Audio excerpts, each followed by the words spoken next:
Hello दोस्तों, कैसे हैं आप सब। राम जी की पाठशाला में आपका बहुत बहुत स्वागत है। उम्मीद करता हूं आप सब अच्छे होंगे। और आप सबको पता है कि यूपीएसआई की जो भर्ती है, जो आप सब का सपना है, लाखों बच्चों का सपना है, परंतु उसमें सक्सेसफुल तो 95 और 34 ही होने। तो ये जो पूरी की पूरी भर्ती चल रही है, पूरी भर्ती प्रक्रिया चल रही है, इसमें आप लोग देख रहे हैं कि एक लंबे समय से उठापटक चल रही है। जब से आंसर की आई थी तभी से इसमें उठापटक चल रही है। और बहुत सारे बच्चे ऐसे हैं जो मतलब जांच की मांग कर रहे हैं, उसमें हम लोग भी शामिल हैं, क्योंकि तमाम साक्ष्य ऐसे मिले हैं जो जांच को अनिवार्य बना देते हैं कि भाई जांच तो होनी ही चाहिए। परंतु आप में से बहुत सारे लोग ऐसे भी हैं जो चाहते हैं कि अरे कुछ नहीं है, ऐसे चलने दो, ऐसे चलने दो। तो इन सब बातों को एक बार ब्रीफ में रखेंगे। यूपीएसआई के हर एक बच्चे के लिए ये वीडियो बहुत ज़्यादा इम्पोर्टेंट है, बहुत ज़्यादा ज़रूरी है। ध्यान से आप सुनिए। भर्ती बोर्ड ने अभी थोड़ी देर पहले अपनी वेबसाइट पर एक नोटिस जारी किया है, जिस नोटिस में उन्होंने अप्रत्यक्ष रूप से बहुत कुछ कहने की कोशिश की है। ठीक है, बहुत कुछ कहने की कोशिश की है। एक बार मैं वो नोटिस आप लोगों को दिखा देता हूँ। देखिए, ये नोटिस है यहाँ पर। इसमें क्या लिखा हुआ है, आपकी भर्ती है 13 मई, ये आज का है। और इसमें लिखा है कि भाई ये 12/1/2021 से 2/2000 मतलब 12 नवंबर से और 2 दिसंबर तक जो एग्ज़ाम किया गया था, उसके बाद डीवीपीएसटी के लिए 36,170 बच्चों को बुलाया गया था। ठीक है, और निम्नलिखित अभ्यर्थी मतलब 57 लोगों की इन्होंने लिस्ट दी है जिन्होंने फर्जीवाड़ा किया है। 57 लोगों की इन लोगों ने लिस्ट दी है जिनके फिंगरप्रिंट मिसमैच हुए या उनके द्वारा अनफेयर मीन्स का यूज़ किया गया, गलत साधनों का, अनुचित साधनों का प्रयोग किया गया अपनी परीक्षा को पास करने के लिए, जिनके बारे में लिख रहा है भर्ती बोर्ड के विभिन्न धाराओं में इनके खिलाफ मुकदमा दर्ज कर लिया गया है और इन पर आगे कार्रवाई हो रही है, उनको जेल भेज दिया गया है। ये तमाम यहाँ पे 57 लोगों की सूची है। तो ये पूरी की पूरी जानकारी भर्ती बोर्ड दे रहा है, परंतु इसके द्वारा आपको बताता हूँ कि मंशा क्या यहाँ पर भर्ती बोर्ड की है, ये बहुत ज़्यादा गलत हो रहा है। यहाँ पे इसमें लिखिए, यहाँ पे देखिए कि इन लोगों को हटा भी दिया गया। पूरा नाम वाम आप जाके भर्ती बोर्ड की साइट पर देख सकते हैं। ये पूरा नोटिस निकाला है। अब इस नोटिस के निकालने का क्या मतलब है, आप लोग देखिए कि बहुत सारे सेंटर पे, जोनल जो सेंटर हैं, करीब 8-10 सेंटर पे इनका डीवीपीएसटी चल रहा है। अब जो डीवीपीएसटी चल रहा है, विशेषकर इन लोगों ने ज़्यादा नंबर वाले बच्चों को, 140 वालों को, 150 वालों को वहाँ पे बुलाया और उन वहाँ पर बच्चों को पकड़ रहे हैं। ठीक है, और आज भी 18 बच्चे पकड़े गए हैं, जिसमें मैक्सिमम बच्चा लखनऊ से है, 1-2 बच्चा मेरठ से है। कल भी 8 पकड़े गए थे, उससे पहले 36 पकड़े गए थे। तो लगभग 60 के आसपास, 57 इन्होंने दिखाए, लगभग 60 के आसपास 57 बच्चे इन्होंने, लगभग भी नहीं बोलते, 57 बच्चे इन्होंने पकड़ लिए। कहाँ पे? मात्र लखनऊ में। तो ये पूरी की पूरी सूची इन्होंने जारी कर दी है। अब मैं आपको एक बात बताना चाहता हूँ कि ये बहुत ज़्यादा गलत है। ठीक है, अब मेरे हिसाब से जब इतनी बड़ी धांधली परीक्षा में निकल कर आ रही है, इक्का दुक्का नहीं है, और इतने सारे ज़्यादातर बच्चे पकड़े जा रहे हैं, तो कितने ज़्यादा इसमें मतलब लोग सक्रिय होंगे, कितने ज़्यादा गैंग इसमें सक्रिय होंगे, कितने लोगों की संलिप्तता इसमें होगी, इस बात पर किसी का भी ध्यान नहीं जा रहा है, या मैं कहूँ ध्यान देने की कोशिश नहीं की जा रही है। एक ट्विटर अभियान भी हुआ था, उसमें भी नहीं है।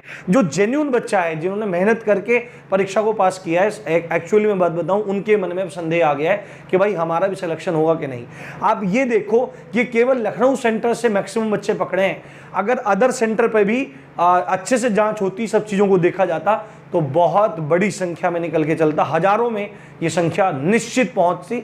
और मैं आपको बताऊं, कई बार तो सुनने में ऐसा भी लगता है, महसूस ऐसा भी होता है कि कंपटीशन कहीं ये सब फर्जीवाड़े वालों के बीच में ही ना हो जाए, मेहनत वाला फाइनली आउट हो जाएगा और सबका सब काम गलत हो जाएगा। जब इतनी बड़ा फर्जीवाड़ा निकल कर आ रहा है, तो भर्ती बोर्ड की स्वयं की जिम्मेदारी है कि इसकी एक निष्पक्ष एसआईटी जांच करा ली जाए, और सरकार की भी जिम्मेदारी है। परंतु पता नहीं क्यों इस चीज पर मिट्टी डालने का काम किया जा रहा है, अरे भाई, मैं उस दिन से परेशान हूं जिस दिन रिजल्ट आया है 14 अप्रैल से। उस दिन के बाद मैं नियमित वीडियो बना ही नहीं पा रहा हूं। ठीक है, क्योंकि मैं समझ ही नहीं पा रहा हूं कि चीजें हो क्या रही है क्या नहीं, क्योंकि कट ऑफ जो बताई गई, जो डेटा आया उसके अकॉर्डिंग, और रिजल्ट आया अनएक्सपेक्टेड। ठीक है, समझ में नहीं आई चीजें, क्या हो रहा है क्या नहीं हो रहा है, कुछ भी समझ में नहीं आ रहा है। और सरकार की मंशा अब ऐसी, सरकार से कोई हमारा वो नहीं है, हम सरकार के सामने कुछ भी नहीं है। ठीक है, पर सरकार की जिम्मेदारी है, क्योंकि सरकार को चुन के भी इन्हीं युवाओं ने भेजा है। और उनको लिए न्याय मिलना चाहिए। अगर एक जांच हो जाएगी ना दोस्तों, अगर एक एसआईटी जांच हो जाएगी तो दूध का दूध पानी का पानी आ जाएगा। अब आप ये देखो कि एक एक सेंटर से दिन में 18 20 पकड़े जा रहे हैं। अगर आप औसतन 10 भी लगाओ, ठीक है, 10 भी एक सेंटर से औसतन लगाओ और रोज पकड़े जाएं। बहुत सारे लोग तो ऐसे हैं जिन लोगों का डीवीपीएसटी हो गया है मजे में, अदर सेंटर पे थे। आप ये देखो बिहार के बच्चे ने पैसा दे रखा है, आप देखो हरियाणा के बच्चे ने पैसा दे रखा है, आप देखो राजस्थान के बच्चे ने पैसा दे रखा है, यूपी में बच्चों ने पैसा दे रखा है। तो भाई अगर आपको पैसे से ही भर्ती करानी थी तो फिर ये मतलब ये सब किया ही क्यों था? ठीक है, आवश्यकता क्या थी? आप खुली मतलब नीलामी निकाल देते कि भाई ठीक है इतने इतने में बोली लग जाएगी, इतने इतने पोस्ट हो जाएगी। बच्चे ही, ये जो आपने बच्चे पकड़े हैं ये बच्चों ने ही निकाल के आप लोगों को दिए हैं, परंतु किसी को भी कुछ दिखाई नहीं दे रहा है। ये 57 लोगों की लिस्ट जारी करने का आशय भर्ती बोर्ड का अप्रत्यक्ष रूप से ये है कि हम लोगों ने सारे बच्चे पकड़ लिए। नहीं जी, ये सारे बच्चे जो 57 बच्चे हैं इनमें मैक्सिमम बच्चा अलग अलग सेंटर से है। तो जो बच्चा अलग अलग सेंटर से सेटिंग करने बैठा होगा, उन दलालों ने, उन लोगों ने एक बच्चे की तो सेटिंग नहीं कराई होगी, बहुत बच्चों की सेटिंग कराई होगी। अपनी जिम्मेदारी से क्यों भाग रहे हैं पुलिस भर्ती बोर्ड? अपनी जिम्मेदारी से सरकार क्यों भाग रही है? बच्चे परेशान हैं, भयंकर गर्मी है। एक एसआईटी जांच का नोटिस सिंपल निकल जाए, दूध का दूध पानी का पानी हो जाएगा, पता लग जाएगा। और एक बात स्पष्ट है, जो बहुत सारे बच्चे ऐसे हैं बोल रहे हैं कि सर जांच की मांग सही है, बहुत सारे बच्चे, कुछ बच्चे ऐसे हैं जो बोल रहे हैं ये गलत है। अब ये सही बोलने वाला कौन सा है? ये सही बोलने वाला बच्चा वो है जो लायक था पर इस फर्जीवाड़े की वजह से ये बेचारा बाहर हो गया। ठीक है, इस फर्जीवाड़े की बच्चे की वजह से ये बच्चा आउट हो गया, ये बच्चा है। दूसरा बच्चा है जो बहुत ज़्यादा लायक है, ठीक है, पर वो अपनी मेहनत करके बहुत अच्छे नंबर लाया था तो वो सक्सेस हो गया है, वो आगे चला गया है। ठीक है, तो अब इसको भी शंका है कि भाई इतनी बड़ी संख्या में बच्चे पकड़े जा रहे हैं तो एक बार जांच हो जाए, कहीं ऐसा ना हो कि 36,000 इन लोगों ने लिए हैं और बाद में क्या हो जाए कि कुछ पकड़े गए, कुछ की छटनी हो गई, बाद में कट ऑफ लग जाए बहुत हाई और बाद में ये रह जाएंगे कुछ थोड़े बहुत, फिर कुछ भी होने वाला नहीं है। तो जेन्युइन बच्चा जो है, जो सही बच्चा है, जो ईमानदार बच्चा है, और चाहे वो फेल हो गया है इस फर्जीवाड़े के कारण या वो सेलेक्ट है, वो चाहता है कि जांच हो, और जांच होनी चाहिए। जब इतना सब कुछ दिखाई दे रहा है तो जांच आवश्यक है, परम आवश्यक है। अब ये विवेक पर निर्भर करता है, अब विवेक पर, एग्जामपुर के विवेक सर पर तो निर्भर करता ही है, क्योंकि वो 15 तारीख को जा रहे हैं और इस चीज़ का खुला समर्थन हर एक यूपीएसआई के ईमानदार अभ्यर्थी को करना चाहिए।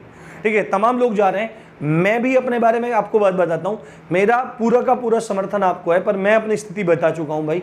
मेरे साथ में बहुत बड़ी समस्या है, मेरे घर में 2 मेंबर हैं, दोनों बहुत बीमार हैं। एक का नी जो होता है वो डिसलोकेट होके और लिगामेंट में बहुत ज़्यादा दिक्कत है, तो वो मुझ पर ही पूरी तरह आश्रित हैं इस समय। मैंने उसके साक्ष्य भी डाले हैं, आप कम्युनिटी में जाके देख सकते हैं। दूसरी बात है गलत कौन लोग कह रहे हैं? गलत वो लोग कह रहे हैं ज़्यादातर जो इसमें संलिप्त हैं, ठीक है, जो इसमें संलिप्त हैं और कुछ स्वार्थ के कारण भी कह रहे हैं कि भाई हमारे मार्क्स अच्छे बन गए, क्योंकि इन स्वार्थ के कारण जो कह रहे हैं हमारे मार्क्स अच्छे बन गए कि जांच नहीं होनी चाहिए, हमारा हो जाएगा। आपको भी नहीं पता है कि क्या होने वाला है, और किसी टीचर को कुछ नहीं मिलने वाला। बच्चा वहीं पढ़ेगा जहाँ उसकी मर्जी है, ठीक है, इससे कोई प्रभाव नहीं पड़ता है, कुछ नहीं होता, बच्चा वहीं पढ़ेगा चाहे कुछ भी हो जाए। तो स्वार्थी मत बनिए। जो लोग दोषी हैं वो लोग औरों को भी धमका रहे हैं कि ऐसा नहीं किया जाए, ऐसा मत करो, ऐसा मत करो, पर एक बार जांच होने में क्या दिक्कत है? ये बहुत गलत है, ये बहुत ज़्यादा गलत है। अब ये मान के चलिए मतलब कुछ भी नहीं है, बच्चा यूपीएसआई से भी गया, उधर लेखपाल से भी गया, हालांकि वहाँ मैटर अलग चल रहा है, परंतु ये बहुत मतलब दुखद है कि मतलब कोई भी संज्ञान नहीं ले रहा है, बच्चे परेशान हो रहे हैं, धरना प्रदर्शन करना पड़ रहा है। अरे इतनी बड़ी धांधली निकल के आ रही है। आप ये देखो कि अगर 8 सेंटर भी हैं और 10-10 भी निकले प्रतिदिन तो कितना हो गया? 80। और डीवीपीएसटी कब से चल रहा है भाई? आपका चला था 25 तारीख से, 25 से चला था और 28 तक चला था, तो ये कितना हो गया? 25, 26, 27, 28, 4 दिन हो गया, तो 280 तो यहीं पे हो जाएगा। ठीक है, और आगे देख लो आप, उसके बाद 4 तारीख से 18 तारीख तक चला तो कितना हो गया? 18 में से 4 गया, 14 दिन ये चला, तो 14 8 कितना हो गया? देख लो आप, ये अपना हिसाब लगा लो, गणित का हिसाब लगा लो, तो आपको पता लग जाएगा इनकी संख्या हजारों में है। हजारों में लोगों ने अपना पैसा दे, ये बहुत गलत है। ऐसे जिम्मेदार पद पर इस तरह से जाना, जो गलत है वो भी इस वीडियो को देख रहे होंगे, भैया आप इतने बड़े पद पर जा रहे हो तो आप अनैतिक व्यवहार क्यों कर रहे हो? अनैतिक व्यवहार करने की आवश्यकता, मेहनत करना चाहिए। इतना बड़ा पद है, लोगों की मतलब लाइफ से डायरेक्ट जुड़ा हुआ पद है, ये गलत है। उन माता पिताओं को भी सोचना चाहिए जो अपने बालकों को इस तरह से भेज रहे हैं। आप क्या फीचर सिक्योर कर रहे हैं? पुत्र का पुत्र, पूत का पूत तो क्यों धन संचय, पूत सपूत तो क्यों धन संचय। अगर पुत्र सुपुत्र है तो माता पिता को धन संचय करने की आवश्यकता नहीं है, वह खुद कर लेगा। और पुत्र कुपुत्र तो क्यों धन संचय। अगर पुत्र कुपुत्र है तो आप कितना भी धन संचय कर लीजिए, कितना भी पैसा लगा लीजिए, वो सब कुछ उड़ा देगा। समाज में झूठी प्रतिष्ठा को बनाए रखने के लिए एक गरीब बच्चे का हक मारना ये बहुत गलत है। अब एक इंपॉर्टेंट बात मैं आपको बताना चाहता हूँ, ठीक है। अब बोर्ड ने कह दिया 57 ये पकड़ लिए। अब मुझे एक बात बताओ, इन 57 लोगों ने लिस्ट में बच्चों का नाम तो नीचे उड़ाया होगा ना। 150 प्लस वाले हैं, 140 प्लस वाले हैं, और क्या गारंटी है कि 130 प्लस वाला, 125 प्लस वाला वो फर्जीवाड़े वाला नहीं है? क्या गारंटी है? ये तो लोग हैं, कर गए ज़्यादा, पता लग गया इनका। बहुत सारे बच्चे ऐसे भी हैं जिन्होंने होशियारी से काम किया, कम किए, उनकी गिनती कहाँ पे होगी? उनकी गिनती भी तो होनी अनिवार्य है। आप में से बहुत सारे लोग अगर आप इन चीज़ों का समर्थन कर रहे हो कि जांच नहीं होनी चाहिए, तो मेरे हिसाब से आपको सोचना चाहिए कि आप वास्तविकता में इंसान जैसे दिख रहे हो या वास्तविकता में इंसान हो भी। अगर जिंदा हो तो जिंदा दिखना ज़रूरी है। जांच होनी चाहिए, इसमें स्पष्ट है मामला। और दूसरी बात है, अब मान लो इन 57 की वजह से ही ये जो फर्जीवाड़े वाले हैं, इनको चलो मान लिया सबको बाहर निकाल दिया, तो इनकी वजह से जो कट ऑफ हाई चली गई है उसकी भरपाई कौन करेगा? जो बच्चा इनकी वजह से रह गया है 1-2 नंबर से, 2-4 नंबर से, जितने भी नंबर से, उसकी भरपाई कौन करेगा? कोई भी नहीं करेगा। तो ये बहुत ज़्यादा गलत है। इसके लिए 15 तारीख को एक विशाल आंदोलन होने जा रहा है। आप सब लोगों को वहाँ पर जाना चाहिए। देखो, मैं वहाँ पर उपस्थित नहीं हो पाऊँगा, ये मैं स्पष्ट आपको बोल दूंगा, क्योंकि मेरे साथ में समस्या है। मेरे साथ समस्या नहीं होती तो मैं पहले दिन से आप लोगों के साथ खड़ा हूँ, पूरे समर्थन के साथ खड़ा हूँ कि इसकी जाँच होनी चाहिए, और अपनी तरफ से प्रयासरत भी हूँ। और आप जाइए, शांतिपूर्ण प्रदर्शन कीजिए, नहीं तो कोई भी राजनीतिक दल आपका इस संख्या बल का लाभ उठाकर इसको असंवैधानिक तरीके से असामाजिक गतिविधि के रूप में परिणत कर सकता है। ये चीज़ आपको ध्यान रखनी चाहिए। भर्ती बोर्ड से विनम्र निवेदन है कि इस चीज़ में इतनी ढील न बरते और गंभीरता से इस मुद्दे को लेते हुए इस भर्ती की एक निष्पक्ष SIT जांच का ऊपर प्रस्ताव रखे और जांच करवाए, भर्ती को स्थगित करे थोड़े समय के लिए और बच्चों को न्याय दे। जय हिंद, जय भारत।